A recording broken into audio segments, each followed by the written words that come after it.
দুই বোনকে অনেকদিন পর দেখছি, তো কেমন আছো?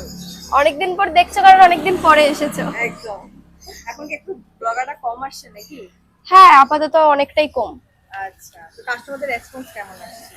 কাস্টমার তো পুজো গেল সবে সবে, এবার পুজোর মধ্যে বুঝতেই পারছো সবাই তো একদম হাত খোলা করে ঘুরেছে। এবার কিছুদিন একটু ডাউন হবে, তারপরে আবার আস্তে আস্তে ঠিকঠাক হবে। আচ্ছা, তো এখন নতুন কিছু রেখেছো? না, বিরিয়ানি আছে এখনো আপাতত।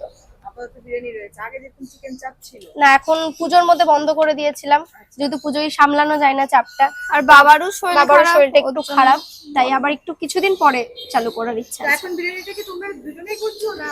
না না, বাবা করে, বাবা বাবাই করে। আচ্ছা, আচ্ছা। তো আগের থেকে দোকানটা অনেক পরিবর্তন দেখতে পাচ্ছি, কি চেঞ্জ করেছো নাকি? হ্যাঁ, দোকানটা চেঞ্জ করেছি। আচ্ছা, হঠাৎ কেন?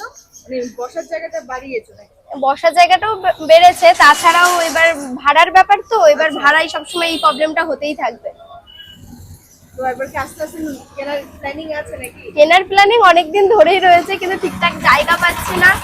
আর যেটুকু পাচ্ছি বেশিরভাগটাই রেলের জায়গা, সেটা তো কিনে কোনো লাভ নেই, এটাই প্রবলেম।